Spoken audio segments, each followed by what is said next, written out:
Hello all, I welcome you to the next lecture of Research Methodology lecture series. In today's lecture we will see research design.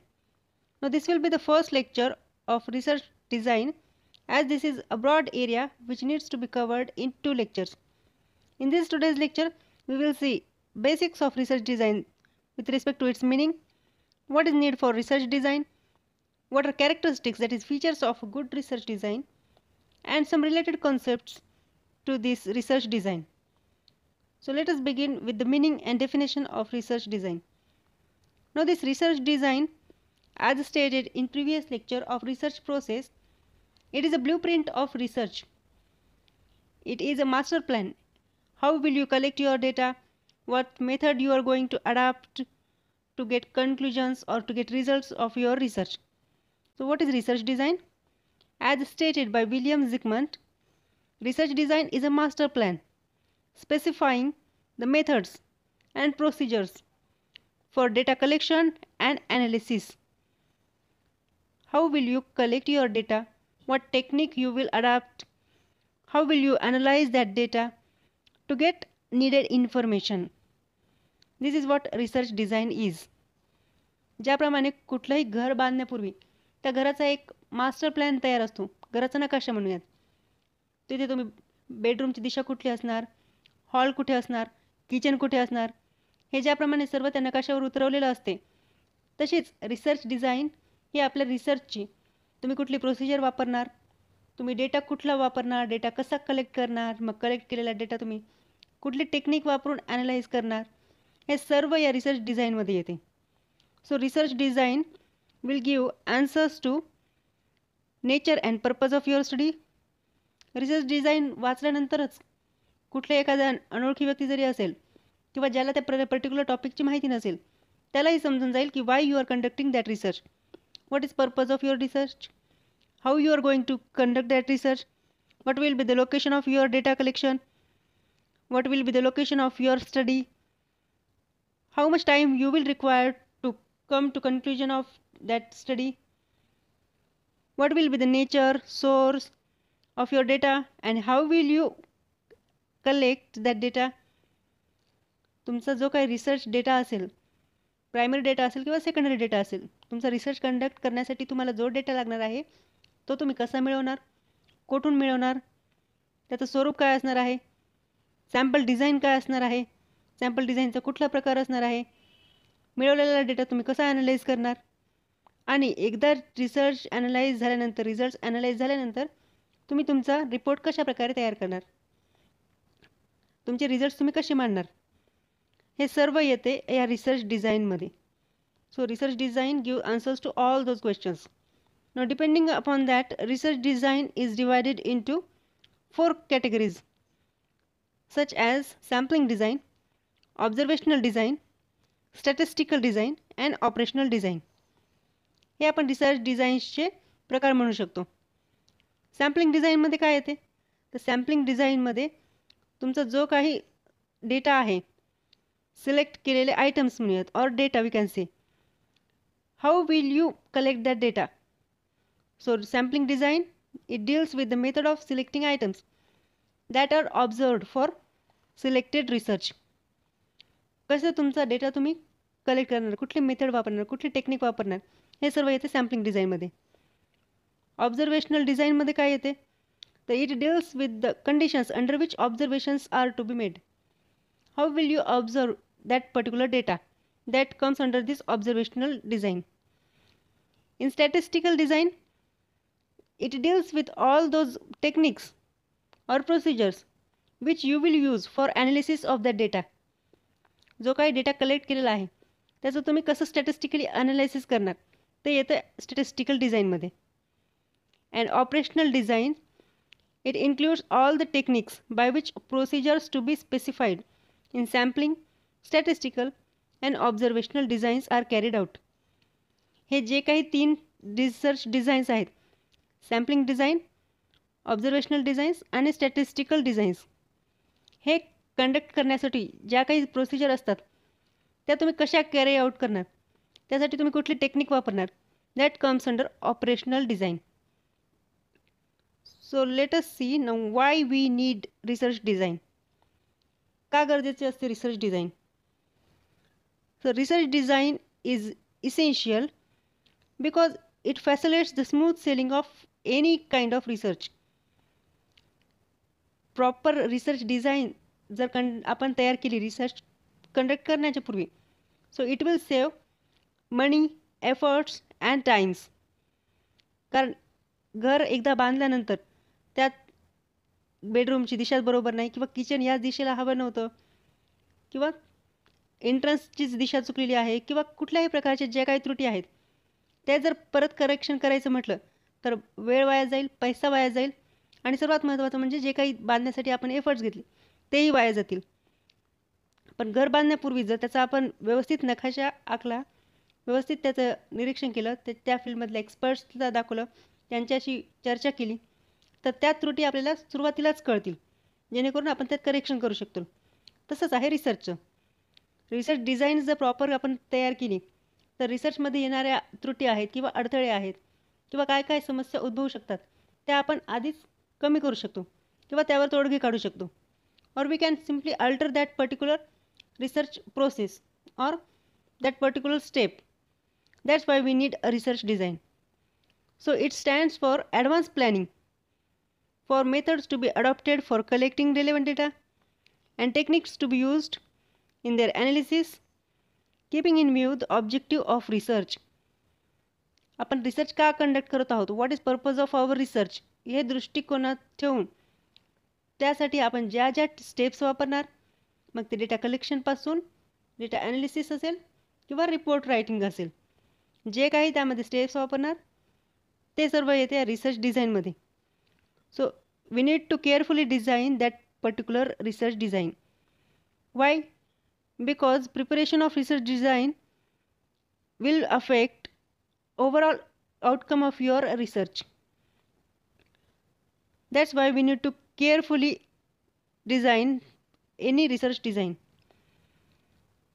Inappropriate design may give misleading conclusions.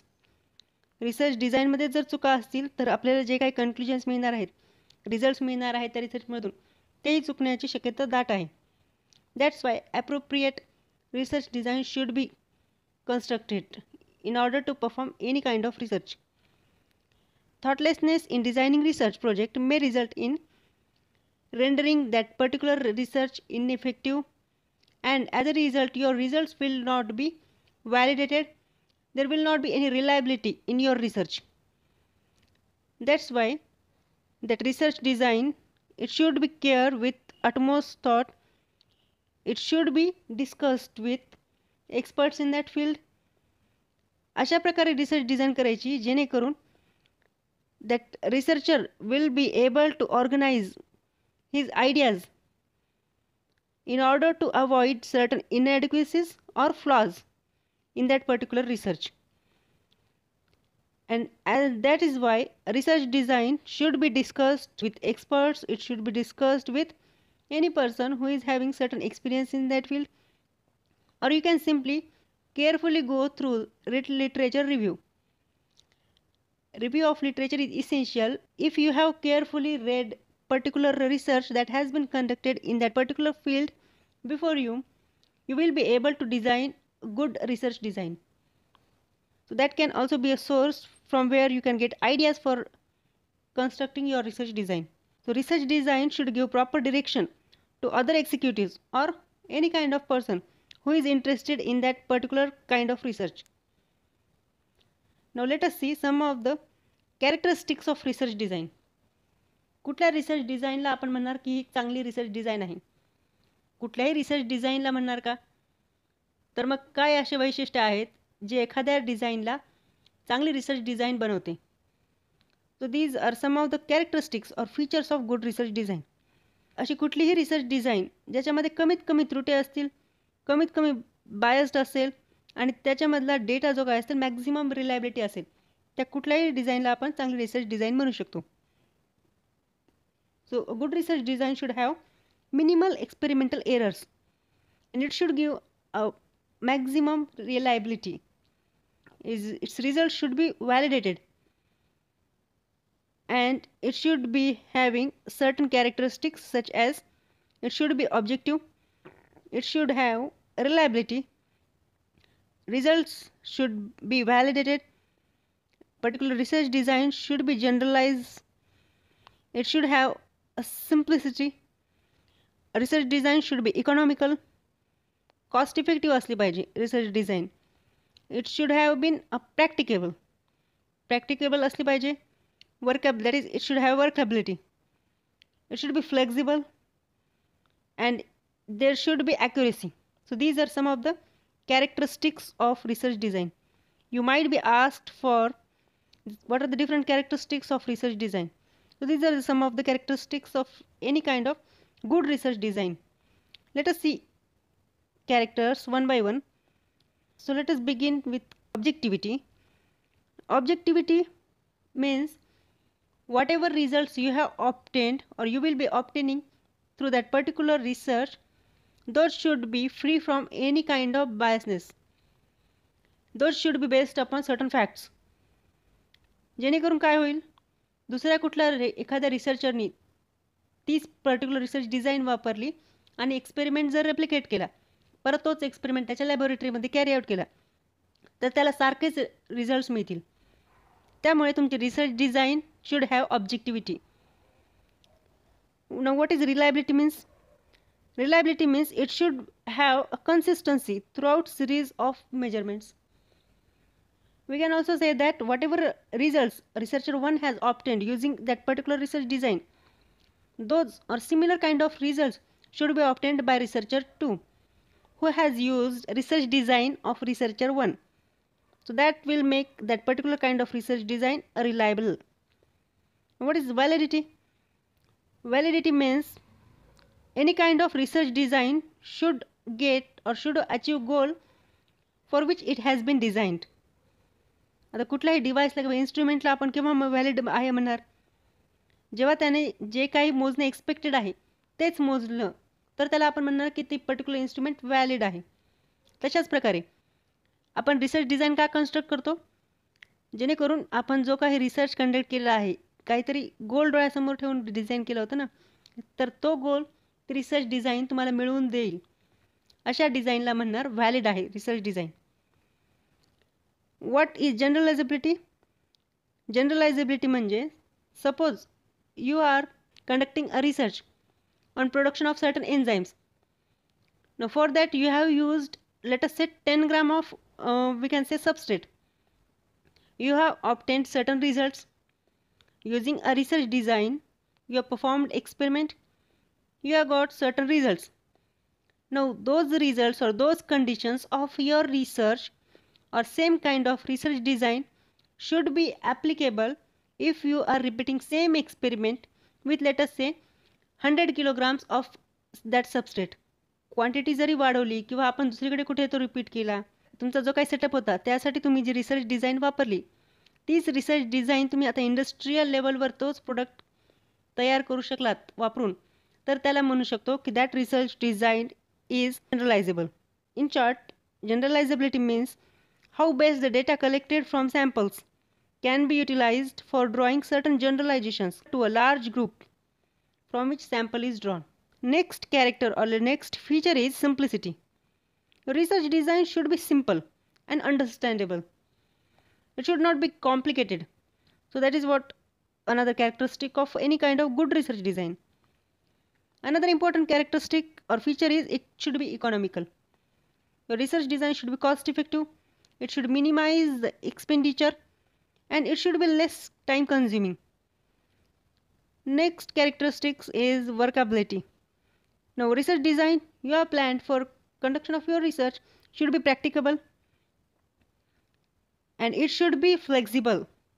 म्हणजे research design construct करताना फक्त एकाच दृष्टिकोनातून तयार नाही करायची. त्यासाठीच तुम्ही काही लोकांसोबत जर ती शेअर केली तर तुम्हाला वेगवेगळे दृष्टिकोन मिळतील, जेणेकरून त्यात जर काही आणखी करेक्शन्स असतील किंवा काही फॅक्टर्स तुम्ही कन्सिडर केले नसतील, त्यासाठी जर तुम्हाला नवीन दृष्टिकोन मिळेल. तर रिसर्च डिझाईन कन्स्ट्रक्ट करतेवेळी एकाच दृष्टिकोनातून विचार न करता सर्व ॲस्पेक्टने त्याचा विचार केला पाहिजे. That's why it should have a flexibility and it should be accurate. It should lead to accurate results. That is what accuracy means. So these are some of the characteristics of research design. Now let us see some of the concepts that are related to research design, of which first one is dependent and independent variable. Dependent and independent variable पाहण्यापूर्वी आपण बघूयात what is variable. So variable is anything that can be measured. म्हणजे ते product yield असेल, height असेल, weight असेल, is all are variables. Now there are we can say some can be a quantitative phenomena and another one can be a qualitative phenomenon. समजा microbiology लॅबमध्ये तुम्ही एखादा enzyme product करत आहात, एखादा एन्झाईम प्रोडक्शनवर तुमचं काम सुरू आहे, रिसर्च सुरू आहे, तर त्यासाठी आपण आता फक्त एन्झाईमच असेल का नाही, it can be any product, it can be any kind of antibiotic or let us say any product. For that if you are working on a particular microorganism, तर त्याच्यामध्ये तो प्रोडक्ट तयार करण्याची क्षमता आहे की नाही ते पाहण्यासाठी आपण पहिले क्वालिटेटिव्ह ॲसे करतो. तर क्वालिटेटिव्ह ॲसेमध्ये आपल्याला त्याची अमाऊंट मिळते का? नाही. We get only results in the form of either presence of that particular product or absence of that particular product. त्या पर्टिक्युलर मायक्रो ऑर्गॅनिझममध्ये तो प्रोडक्ट तयार करण्याची क्षमता आहे की नाही, फक्त याचं उत्तर मिळते आपल्याला क्वालिटेटिव्ह ॲसेवरून. सर क्वालिटेटिव्ह फेनॉमेना किंवा त्यालाच काय म्हटलं जातं, ॲट्रिब्यूट, आपण ते मोजू शकत नाही. युनिट्समध्ये मोजतो का? नाही. तर ते व्हेरिएबल्स नसते. तर qualitative phenomena that can not be necessarily quantifiable. मग आपल्याला क्वालिटेटिव्ह फेनॉमेनामधून काय मिळते? तर क्वालिटेटिव्ह फेनॉमेनामधून आपल्याला फक्त प्रेझेन्स किंवा ॲब्सेन्स मिळतो त्या पर्टिक्युलर रिलेटेड ॲट्रिब्यूटचा. आता एकदा आपल्याला कळालं की त्या पर्टिक्युलर मायक्रो ऑर्गॅनिझममध्ये तो प्रोडक्ट प्रोड्यूस करण्याची क्षमता आहे, तो पर्टिक्युलर प्रोडक्ट मग एन्झाईम असो किंवा अँटीबायोटिक असो तो प्रोड्यूस करू शकतो. मग आपण दुसऱ्या प्रकारचा ॲसे करतो, त्याला म्हणतो आपण क्वांटिटेटिव्ह ॲसे. क्वांटिटेटिव्ह ॲसेमध्ये आपल्याला उत्तर मिळते की तो किती प्रमाणात प्रोड्यूस करू शकतो. तर क्वांटिटेटिव्ह ॲसेमध्ये आपण त्याची क्वांटिटेटिव्ह काढू शकतो, that we can say is a variable. तर क्वालिटेटिव्ह फेनॉमेनामध्ये आपल्याला फक्त काय मिळेल? प्रेझेन्स आणि ॲब्सेन्स त्या पर्टिक्युलर ॲट्रिब्यूटचा. तर आपण काय बघत आहोत? एक कन्सेप्ट डिपेंडंट व्हेरिएबल आणि इंडिपेंडंट व्हेरिएबल. त्यापूर्वी आपण काय पाहिलं? व्हेरिएबल म्हणजे काय, मग क्वालिटेटिव्ह फेनॉमेना आपण कसं मोजणार हे पाहिलं. आता यात दोन संज्ञा येतील, कंटिन्युअस व्हेरिएबल आणि डिस्क्रीट व्हेरिएबल. तर कंटिन्युअस व्हेरिएबल म्हणजे अशी व्हेरिएबल जे आपण डेसिमल पॉईंटमध्ये सुद्धा मोजू शकतो. म्हणजे जसं की हाईट असेल किंवा आताच जसं सांगितलं उदाहरण तसं एखादं प्रोडक्ट यील्ड असेल डेसिमलमध्ये 12.5 एन्झाईम युनिट असेल किंवा 5.4 international unit of particular enzyme. So that is what a continuous variable is. Another terminology is discrete variable. So discrete variables cannot be measured in decimal point. For example, suppose you are performing an experiment on use of biofertilizer on certain plants, and you are seeing how many plants are getting a good growth or how many plants are surviving. So number of plants, those are discrete variables. Those cannot be measured in decimals. Now coming to dependent variable and independent variable.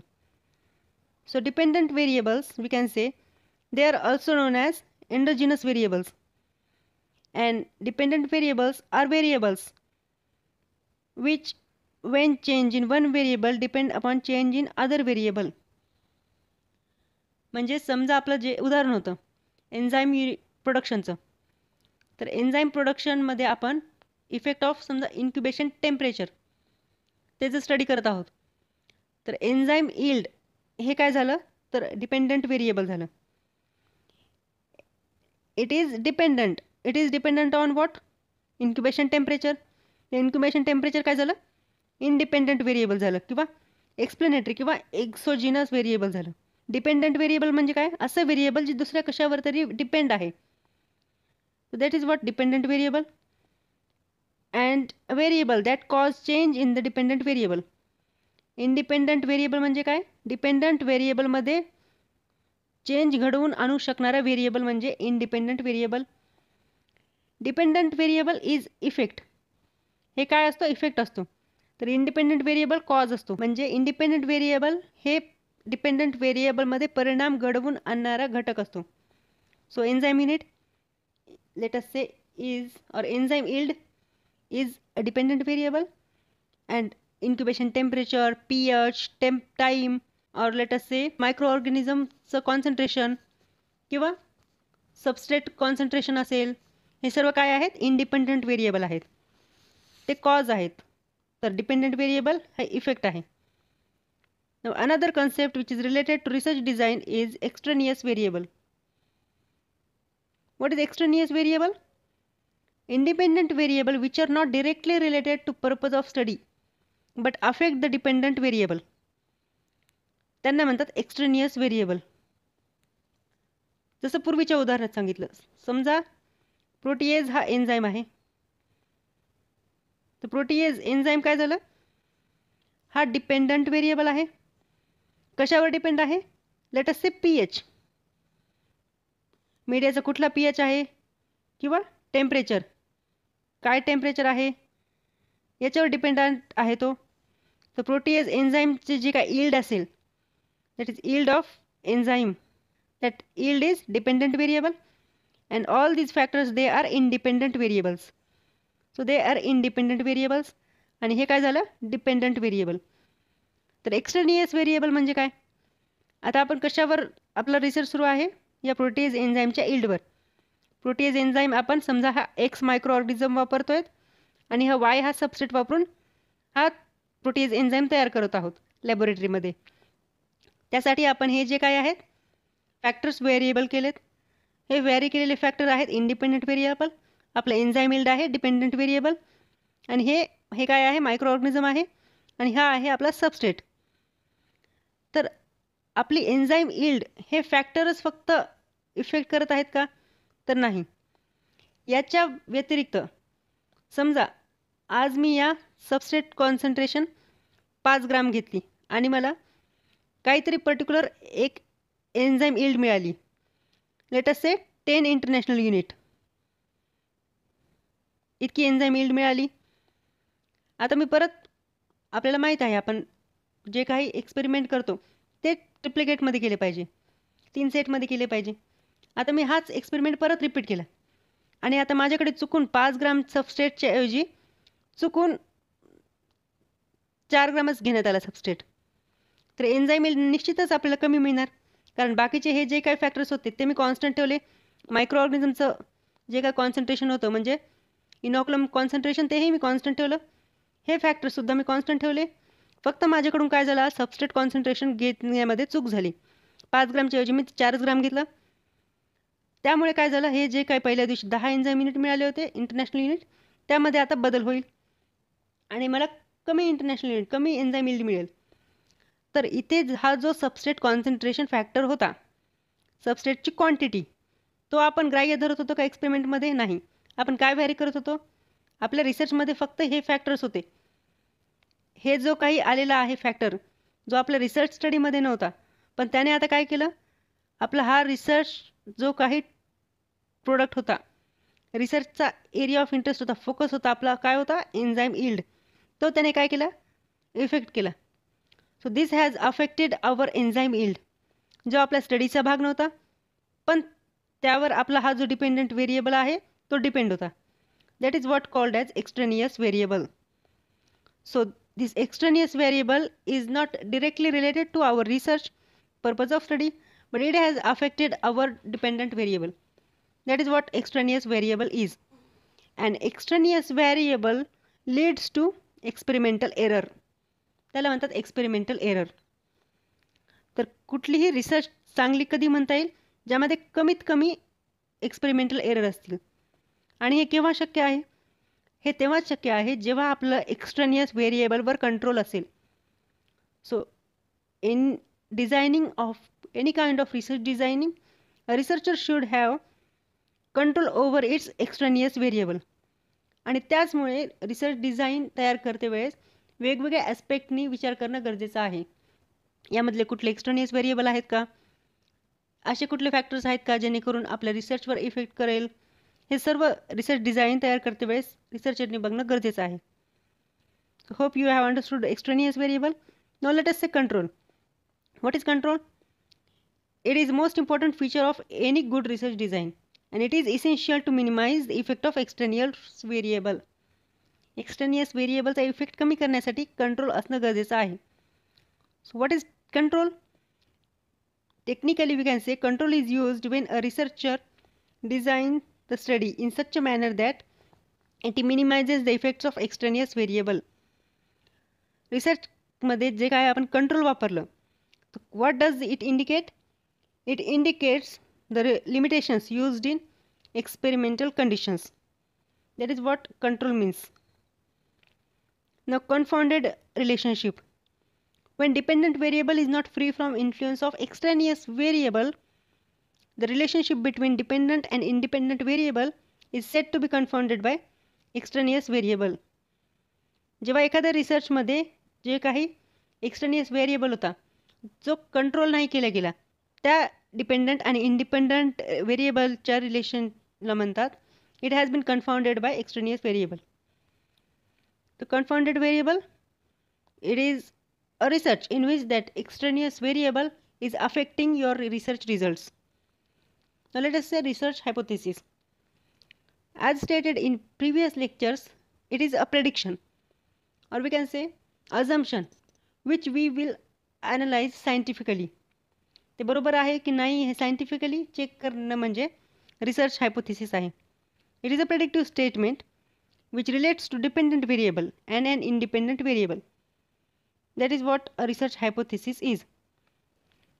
So, generally, a research hypothesis is said to have at least one dependent variable and one independent variable. Now, research hypothesis we use only in terms of scientific method. समजा एखादी study आहे ज्याच्यामध्ये आपण काहीतरी theoretically research hypothesis मांडलं आहे, पण ते आपण चेक नाही केलं एक्सपेरिमेंटली और scientifically. We are not going to check whether that research hypothesis is correct or not. Now, in that case, it is not called as a research hypothesis. We can only say it is a predictive statement. So, in order to qualify it as a research hypothesis, it should be tested scientifically. Now, there are two concepts which are related to this research hypothesis, of which first one is experimental hypothesis testing research, and another one is non-experimental hypothesis testing research. So these are the types of hypothesis testing research: experimental hypothesis testing research and non-experimental hypothesis testing research. तर हे बघण्यापूर्वी तुम्हाला hypothesis testing research म्हणजे काय माहीत असणं गरजेचं आहे. Hypothesis testing research म्हणजे जेव्हा एखाद्या रिसर्चचा ऑब्जेक्टिव्ह आहे की जो काही रिसर्च हायपोथेसिस मांडलेला आहे ते चेक करायचं आहे. तर असा सायंटिफिक मेथड आपण म्हणू शकतो ज्याच्यामध्ये एखाद्या रिसर्चचा गोल आहे की त्यांनी जे रिसर्च हायपोथेसिस मांडलेलं आहे ते बरोबर आहे की नाही हे सायंटिफिकली चेक करायचे. तर त्या रिसर्चला म्हणतात हायपोथेसिस टेस्टिंग रिसर्च. आता यामध्ये त्याचे दोन प्रकार असू शकतात. एक तर ते एक्सपेरिमेंटल असू शकते डिझाईन किंवा नॉन एक्सपेरिमेंटल असू शकते. एक्सपेरिमेंटल रिसर्च डिझाईन किंवा एक्सपेरिमेंटल हायपोथेसिस टेस्टिंग रिसर्च म्हणजे काय, तर यामध्ये इंडिपेंडंट व्हेरिएबल जे असतात ते मॅनिप्युलेट केले जातात. आणि non experimental hypothesis testing research म्हणजे असा रिसर्च ज्याच्यामध्ये इंडिपेंडंट व्हेरिएबल हे मॅनिप्युलेट नाही केलेलं गेलं. त्यामध्ये तुम्ही एक्सपेरिमेंटली प्रूव्ह करणार तुमचं research hypothesis. That is what a non experimental hypothesis testing research is. Now let us see experimental group and control group. Experimental group is a group which is exposed to certain new special condition, and another one is control group. Now it is a group which is exposed to usual conditions in experimental hypothesis testing research. जसं समजा एखादी pharmaceutically design drug आहे. Drug म्हणजे let us say for example any kind of tablet we can say which has been formulated by a pharmaceutical company. आता त्याचा सामान्य लोकांवर काय परिणाम होते त्यासाठी काही ट्रायल्स केले जातात. No for that trials some volunteers will be chosen. Now those selected volunteers, those can be split into two groups. In that, one group will receive that particular drug, whereas another group will receive placebo. म्हणजे त्यांच्यामध्ये ती tablet न देता काहीतरी placebo दिले जाईल. So that is a control group. and the group which has been given that particular drug, ज्यांच्यावर काहीतरी स्पेशल, आता इथे स्पेशल कंडिशन काय होती, ती ड्रग होती, त्यांच्यावर तो ड्रग दिला जाईल, त्यांना म्हणता येईल experimental group. whereas the group which has not been given that drug is called as control group. Now in any research it is possible to have either experimental group or that particular research can have both experimental group and control group. पण फक्त control ग्रुपच असून रिसर्चमध्ये चालत नाही. Control group असेल तर त्याला experimental ग्रुपही असावाच लागतो त्या पर्टिक्युलर रिसर्चमध्ये, किंवा simply any experimental group can also be there in a particular research. Now let us say treatments. So treatments are the conditions under which experimental and control groups are put. They are usually referred to as treatments. म्हणजे suppose a researcher is going to examine effect of 3 different kinds of fertilizers on yield of rice crop. आता याच्यामध्ये जे काही 3 रिसर्चरनी वापरलेले fertilisers आहेत त्याला म्हणता येते ट्रीटमेंट. ते झाले ट्रीटमेंट जे कुणावर केले जातं, राईस क्रॉपवर. So treatment can be any condition under which that experimental and control group are subjected to. Now experiment. What is experiment? It is a process of examining the truth of statistical hypothesis which is related to that particular research problem. एखाद्या research प्रॉब्लेमशी related आपण जे काही research hypothesis मांडलं होतं ते चूक आहे की बरोबर आहे ते तपासण्याची जी काही प्रोसेस आहे त्याला म्हणणार experiment. For example, if you have conducted an experiment to examine yield of certain new variety of rice crop developed. त्यासाठी 2 एक्सपेरिमेंट केले जाते. आपण we can divide that into 2 categories, absolute experiment and comparative experiment. As stated in earlier example, suppose you are going to determine effect of 3 different kind of chemical fertilizers on rice crop yield. That is called as absolute variable. इथे काय झालं, एकच तुमचा जो काही treatment आहे ती एकच आहे. आता असा एक्सपेरिमेंट समजा यामध्ये 2 काय करतोय आपण, फॅक्टर्सचा इम्पॅक्ट बघत आहोत. यामध्ये तुम्ही काय बघितलं, वेगवेगळ्या केमिकल फर्टिलायझरचे इम्पॅक्ट बघत आहात in comparison with impact of biofertilizer. Biofertilizer वापरलं आणि 3 वेगवेगळे केमिकल फर्टिलायझर्स वापरले. No this kind of research is called as comparative research, whereas research in which effect of only 1 factor is checked, that is called as absolute experiment. Whereas here 2 kind of factors were checked on rice yield, of which one was biofertilizer and another one was chemical fertilizer. So this is called as comparative experiment. Now the last concept which is related to research design is experimental unit. Now experimental unit is, we can say, any group or we can say a factor on which we impose treatment. मग तो micro organism असू शकते, plant असू शकते किंवा animal असू शकते. It is actually prohibited to test on animals. Now let us see example of production of that protease enzyme. आता आपण जो काही एक्स मायक्रो ऑर्गॅनिझम वापरला होता, हे जे काही फॅक्टर्स होते pH, टेम्परेचर, हे सर्व आपण व्हॅरी केले होते सबस्ट्रेट आणि मायक्रो ऑर्गॅनिझम यील्डवर. So in that case we can say that particular substrate and most importantly that particular microorganism, those are experimental units. So they are the one where we will impose our treatment. As the result, to achieve that goal of any kind of research, you need to carefully select your experimental units. This was all about meaning, definition, characteristics of good research design and some concepts which are related to research design. In next lecture we will see different types of research design and sampling design. Hope you have understood this concept. Soon we will meet with part 2 of this research design lecture. Thank you.